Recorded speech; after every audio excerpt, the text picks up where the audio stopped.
Estamos en conexión, en conversación con Tania, militante de la Fuerza de Acción Revolucionaria, y la convocamos al programa para preguntarle, para charlar, para que nos cuente un poco cómo estamos. A 3 años de la revuelta en Chile, a 6 meses más o menos del nuevo gobierno de Boric,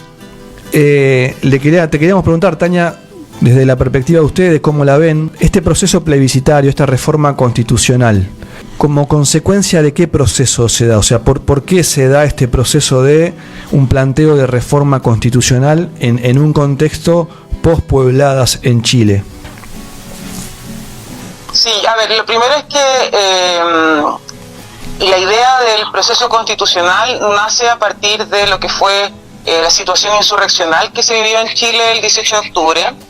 En ese contexto de crisis de la gobernabilidad en Chile, la forma de poder superar la crisis por parte del bloque en el poder fue presentar precisamente una alternativa, un acuerdo entre todo el bloque en el poder y con una alternativa, una salida institucionalizada que permitiera cooptar al movimiento de masa. Esa apuesta, que fue el proceso constituyente, fue en primera instancia el plebiscito de entrada, que se votó en su mayoría por llevar a cabo un proceso de nueva constitución. De hecho, el plebiscito de entrada, el 80% aprobó ir por una nueva constitución. Y después de los meses de trabajo de la convención constituyente, como tú bien mencionabas, el 4 de septiembre se rechazó. Nosotros, la verdad es que, bueno, ahí el análisis que hacemos del proceso en general es que finalmente esta salida institucionalizada intenta de alguna manera volver a legitimar la democracia burguesa que estaba en crisis en ese minuto, que se agudiza el 18 de octubre y las semanas posteriores, y de esa crisis emanarla en un proyecto que permitiese modificar, no de fondo, sino con matices más superficiales, la constitución que venimos arrastrando desde la dictadura. La verdad es que la propuesta constituyente que se desarrolla al calor del proceso de la convención,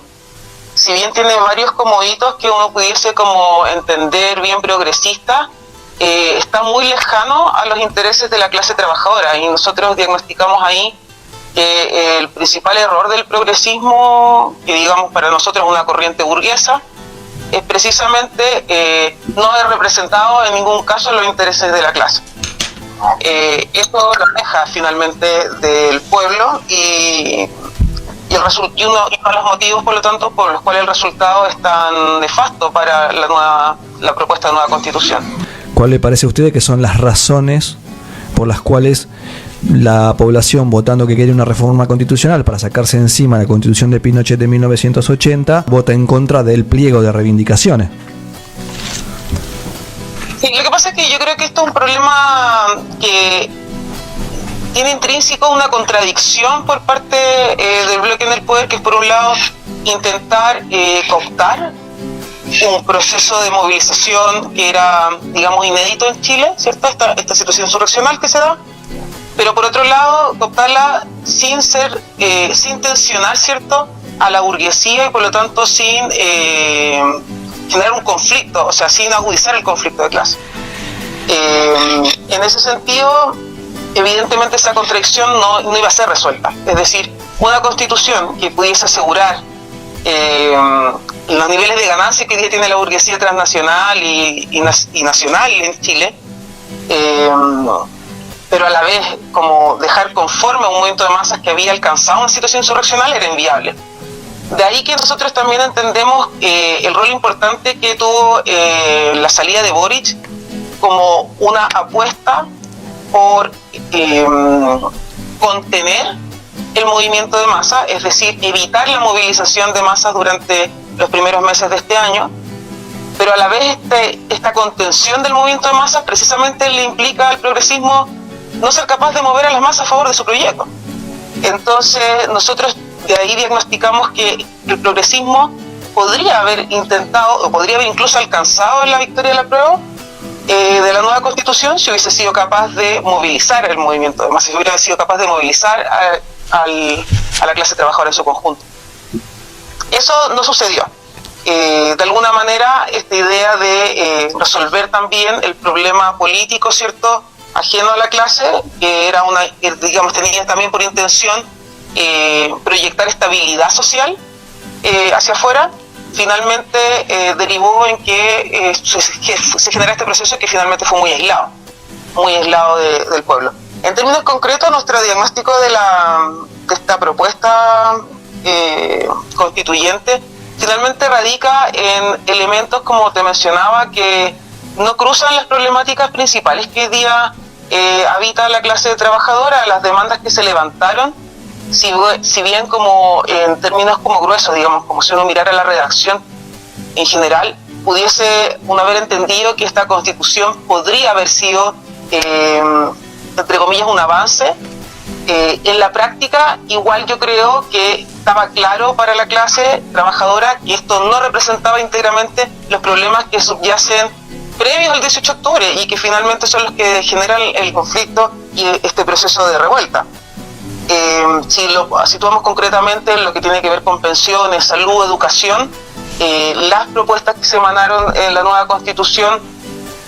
no eran tan explícitas ni tan claras de que iban a resolver aquellos problemas que ya venían arrastrándose durante décadas. Por otro lado, en el plano del mundo de los trabajadores, la única gran victoria real que podría haberse entendido era la negociación por rama, que es algo que acá no existe, yo no sé si ella existe. Acá no existe, no se puede hacer, digamos, no es obligatorio para las empresas negociar con sindicatos, por ejemplo, interempresa o negociar por rama, entonces finalmente eso fragmenta el mundo de las organizaciones de trabajadores, pero en igual medida hoy día no se garantizan ninguna condiciones de base para que eso se desarrolle, o sea, la capacidad que hoy día tiene el capital, por ejemplo, para remover a la burguesía en general, para remover trabajadores de su puesto de trabajo, para desvincular trabajadores y la precariedad no se modificaba, por lo tanto la negociación por rama en un contexto donde hoy día, por ejemplo, tenemos el 30% de trabajadores sindicalizados, no representaba para los trabajadores realmente un avance.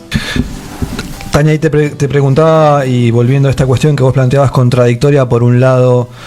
de la necesidad de los sectores del poder de seguir ganando y por otro lado de hacer una reforma constitucional sin mover al pueblo,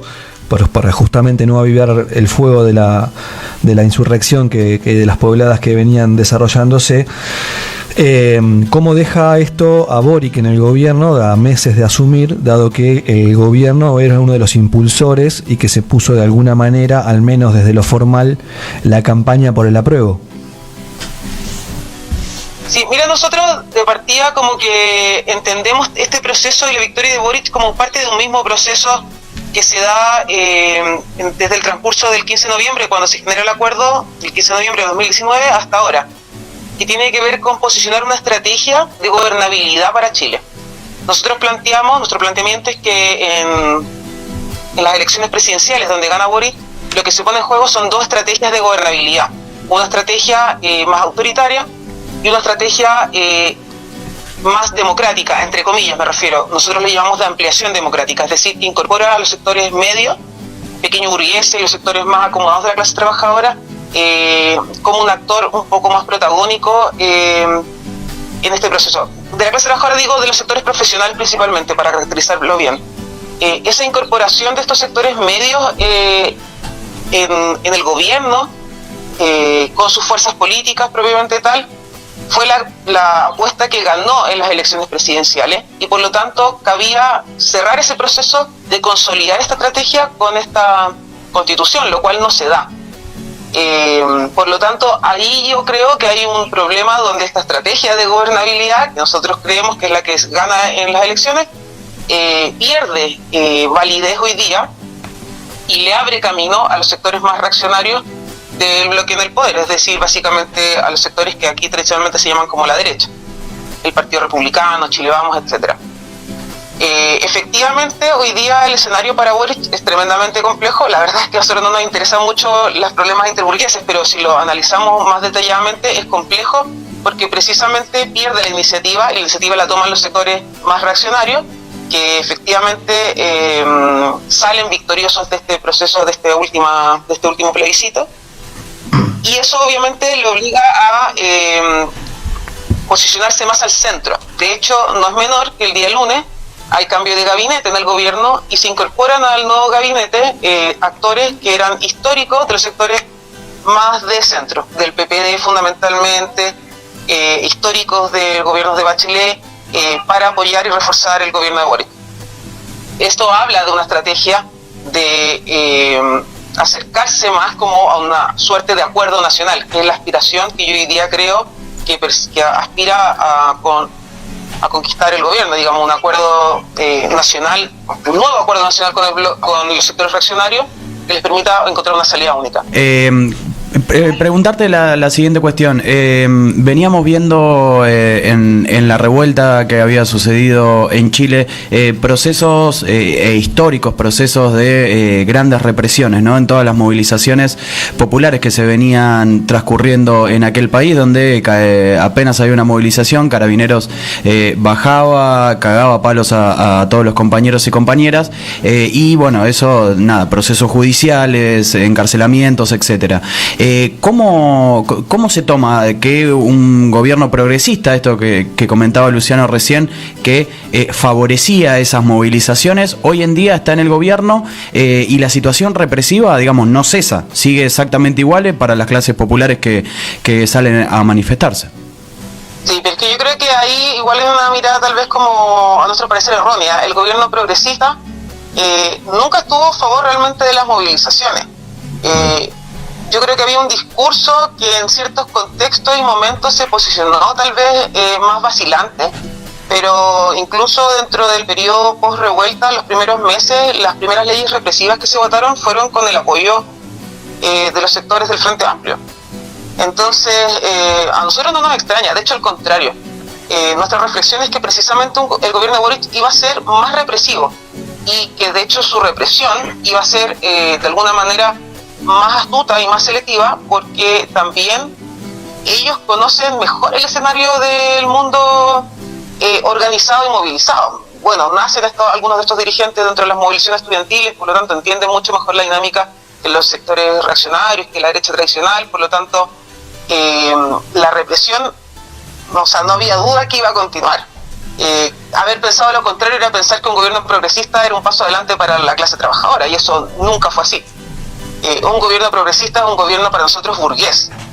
Por lo tanto, lo que busca, si bien es aparentar un ejercicio de democracia, en la práctica lo que genera, y que nosotros lo distinguimos de manera muy radical, es que lo que se amplifica no es la democracia en sí, sino la democracia burguesa, ¿ya? Para nosotros la democracia burguesa, la clase trabajadora no tiene cabida, por lo tanto la represión, como la cooptación, son herramientas constantes de uso para poder ya tener a la fuerza o a través del consenso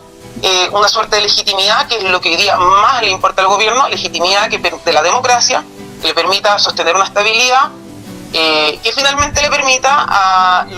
la gran burguesía mantener los niveles de ganancia que tiene hoy día. Si finalmente eso es lo que se juega. Lo que se juega hoy día es cómo se mantienen los intereses de la burguesía, no se toca los intereses de la burguesía ni sus ganancias, pero también alcanzando un grado de estabilidad que se vio fraccionado con la revuelta del 18 de octubre. Tania, te interrumpo ahí y quería preguntarte, cuando hablabas de la represión selectiva, de que el gobierno obviamente juna más, conoce más el paño nuestro, de cómo nos desarrollamos, nos organizamos y la cuestión selectiva en términos de la represión, y preguntarte dos cosas vinculadas a las organizaciones mapuches que vienen organizados desde hace mucho tiempo. ¿Cómo es la relación con el gobierno? Hemos visto que hace un par de semanas atrás detuvieron a uno de los dirigentes de las organizaciones mapuches que siguen militarizando la Araucanía, y además preguntarte en esto es cuál fue el vínculo entre estas organizaciones y el plebiscito constitucional, si fueron parte, no fueron parte, la rechazaron, cuál fue la posición. Mira, en el mundo mapuche, al igual que en el campo popular, hay distintas expresiones. El mundo mapuche no tiene hoy día una sola organización que lo represente, ni una sola apuesta política que los represente. Eso significó que desde fuera se pudiese ver contradictorio, pero habían sectores mapuches, dirigentes mapuches que fueron parte del proceso constituyente burgués,